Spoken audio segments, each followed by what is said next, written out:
there's really nothing else I can say other than do it. Like we only have so much time in this world, and a lot of people take it for granted and don't do the things that they want to do, and then later on they regret it. And I think that it's better to live with a few regrets of things you've done than regretting a bunch of things that you never did.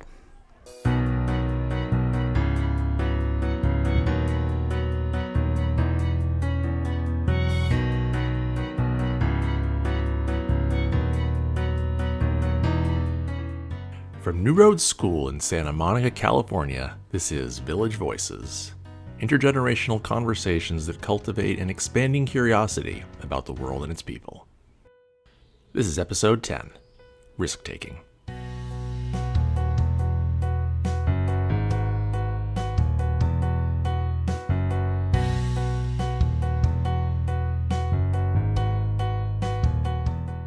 What do I say? Just like my name? Your name,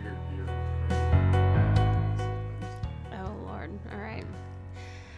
My name is Madeline Giddings, and I'm in 12th grade at New Roads. Yeah. Cool. So I didn't get into theater until like 10th grade at New Roads. And then after that, I did my first production and I didn't get the role I wanted, and I was really salty about it. But I ended up doing it consistently after that, because like the first moment that I stepped on stage, it was a totally different world, like nothing like I had ever experienced. And it's just like, it's so inclusive and happy and warm. What made me want to kind of try it out for the first time, I've always kind of listened to musical theater here and there, like through my dad, who would play me the soundtracks and stuff. But then, it got to 10th grade and my mom was like, I know the people in the theater department and they're really lovely, and I really think that you would, enjoy working with them, and like blah, blah, blah, blah. And I was like, all right, fine, I'll take a leap of faith. And so I did it because this was the first school that I'd gone to that I really felt comfortable at, and I felt like trying something new would be fun, because I've never been into sports or anything. So I thought theater maybe. And then I went in to the audition room. The first day was dance, and dance is not something that I've always excelled at, so that was questionable. And then the second day was singing, and I remember it got to me. We were all standing in a line, and it got to me, and I opened my mouth, and then I just started sobbing because I was so nervous. It was so awful. But then I made it to the third day of auditions, and then the cast list came out, and I was so sure of myself that I was going to get the role that I wanted. Spoiler alert, I did not, but I ended up being part of the ensemble, and that was such a lovely cast, and it was such a good introduction to musical theater. What show is that? Addams Family.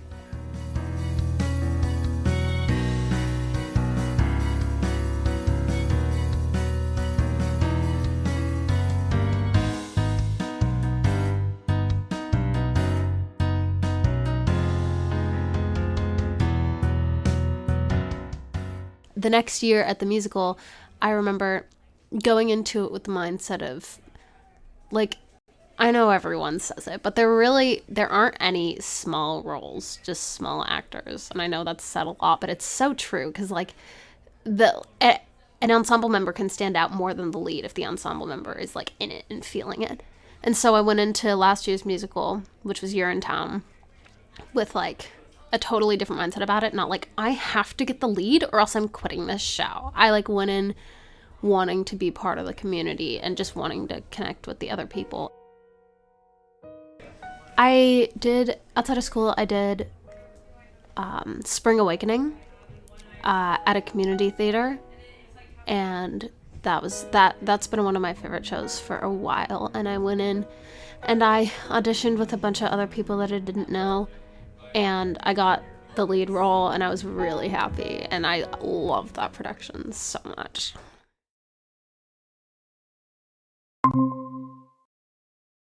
Well, at the beginning of the day, I got there a little early, so no one was there. But after, there's 100 kids there. So it's really nervous. And I was just in like a sweatshirt and sweatpants, and everyone else was in suits and like stuff. So felt really unprepared. And when I got into the debate, I think we won that one, but it was really nervous because I had to go first. I was like first speaker. So I was like the first debate, first speaker in front of a bunch of people. And like I remember my teammates' parents were there. So I didn't want to like let down my team in front of them. And also, yeah, it was just pretty nerve wracking. Debate, I started it this year at the beginning. My friends pretty much brought it up to my parents.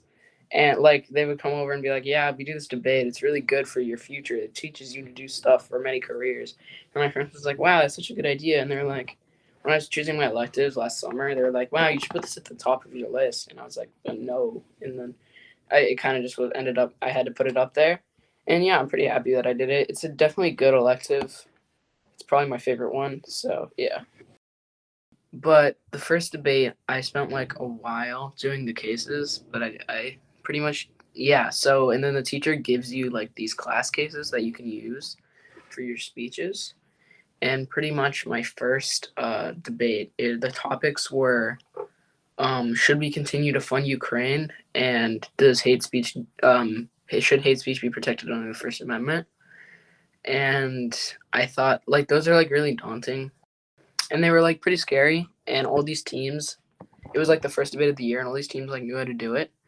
So, and I don't really like public speak ever. I don't like, so like I can talk clearly and like say my points, but it's harder for me to like think on the spot because debate, you have to do that, think of stuff like right away. And also it's hard for me to just be in front of people, especially like other people care, you know? So it was pretty like nerve wracking to be up in front of everyone. But I learned that you should just kind of try it, you know? And it taught me that it's actually worth trying it.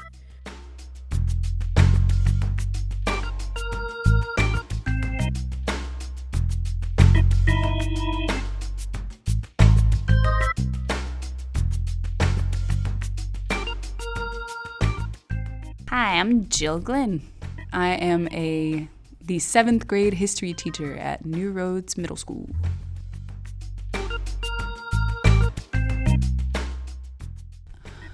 I born and raised Massachusetts, lived in Boston for 7 years when I went to undergrad and then graduate school. And my boyfriend, though, who I've been with since we were 19, is from Northridge, and his parents are also out here still. And so when we were about 25-ish, we kind of decided, oh yeah, let's move to the West Coast at least. We decided we were going to move to the West Coast, that we needed to be closer to his family, to enjoy some time with his parents before they got too old, because they are on the older side of things, about 10 and 15 years older than my parents. And that was all well and good, but my boyfriend was interviewing at all of these different places in different areas of California. So for a while we thought we were going to be in the Bay Area because he's in software. For a minute we really thought we were going to be in San Diego. So applying to jobs to come out here wasn't a thing for me because I had no idea where we were going to be. And I didn't know where we were going to be until June or July.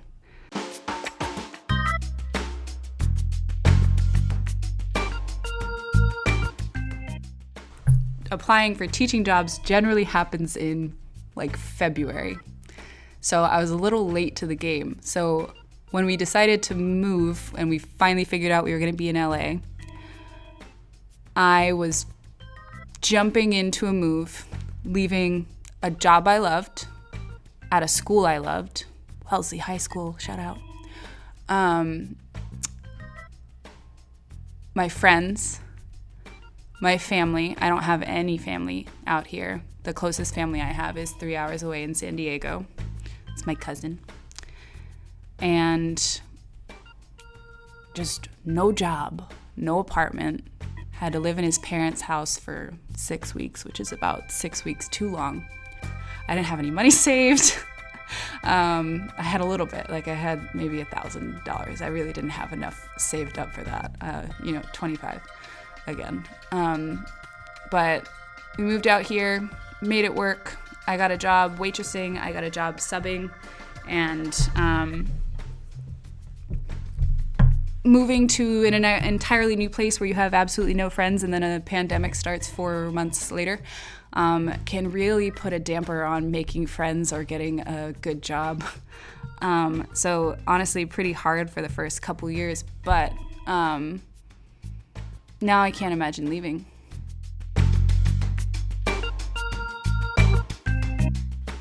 I'm the only one of my family, other than my cousins, Sarah and Philip, who don't live in Massachusetts. Like my cousin Anna, she lives in New York. But everybody else lives in Massachusetts and lives in a 30-minute drive of the town we grew up in. And I knew I never really wanted that. But I guess what I learned is that I can do hard things and I can do them on my own. And that as much as I love my family and I want to be near them and close to them, and I need them, I don't need them. Just do scary things, because you learn that you can. Hi, my name is Dylan from 4th grade. Kathy was asking to see if we had someone to play the drums, and I said, sure, I'll play the drums. I never expected to really get into it, but I just wanted to try it out because, well, I'm very passionate about the drums, and it's just kind of something I've always wanted to do. I didn't really know much about it. I felt a little nervous. I don't really have much experience, but I still don't have much experience, but I still play well. I started off with my own beat, and then after I had a tutor to help me with a beat, and then I mastered that, so then now I know a few beats. Sometimes I'm like, I don't know, maybe I'm a little nervous, but other times I'm like, yeah, sure, let's do this. I have to take a risk. I don't know. You never know. My first reaction when my friend Rob suggested the idea was, that's crazy, no. And then I paused and there was a second voice that came that said, that's genius. Yes. So it's just kind of, for me, it's also a lesson in slowing down to pause and take time to hear that still small voice that often is my deeper knowing, Hey, I'm Taylor Dahl, and I am an assistant teacher in 5th grade, as well as teaching K-5 music.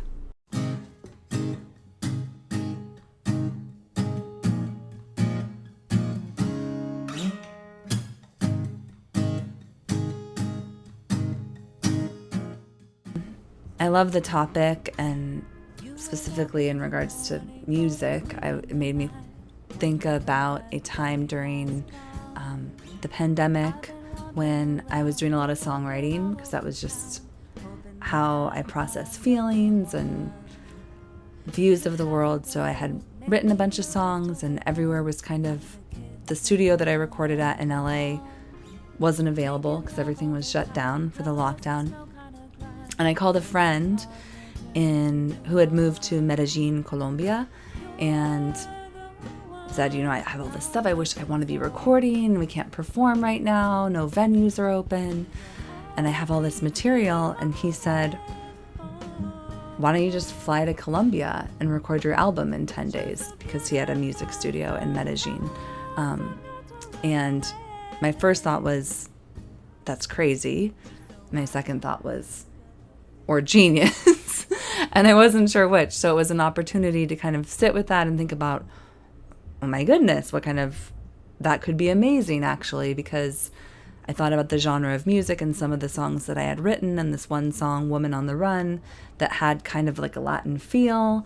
And so it just kind of sparked this idea in my mind of I could actually collaborate with local Colombian musicians and have a whole new sound, and also record somewhere on location, and also just do it in 10 days rather than piece by piece over years.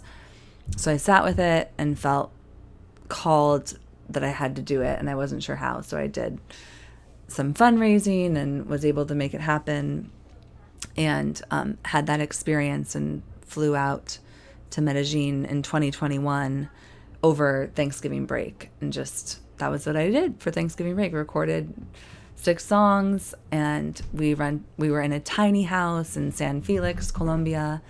I also had the opportunity, like another part of risk-taking that connected to that was while we were there, there's a really amazing organization called Un Paso Adelante, which is a school that was founded during the pandemic for underprivileged children in the hills of Medellin, in the most downtrodden neighborhoods. And these kids, when everything shut down, they had no schools to go and no way to even get into the town because it was so high up in the hills and the roads. You can't drive cars. The only way up there is like a moto taxi or these buses that go up there. So anyway, there was this need, and this woman, Andrea Gonzalez, had founded this one-room schoolhouse where she took all of the neighborhood kids, various ages, from 4 or 5 years old to 15, 18-year-olds, and started classes.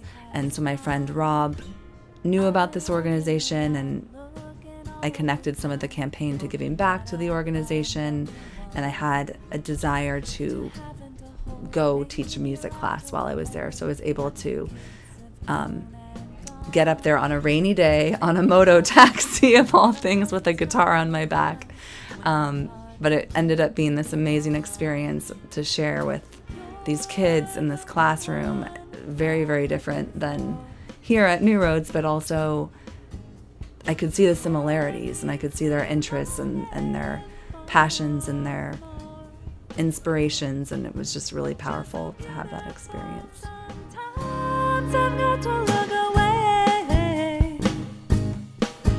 Just so I don't think of your face for the rest of the day. Today's episode featured Madeline Giddings, Luca Giardura, Jillian Glynn, Dylan Digby, and Taylor Dahl. Last year, Taylor released her EP, It's All Right. You heard a song, So Beautiful, was just playing. And I'm going to take you out of here on another track from that album called Woman on the Run. I'm Dan Carney, the producer of this show, also the 8th grade history teacher here at New Roads. Join us next time for more Voices from the Village. Go, take your time. Go, just don't waste mine. You got your way.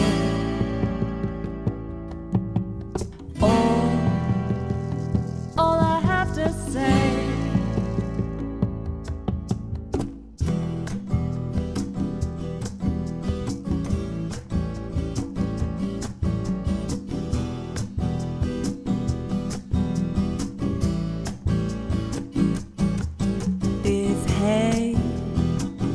Woman on the run, just what are you running from? You know your heart, just don't you forget that part.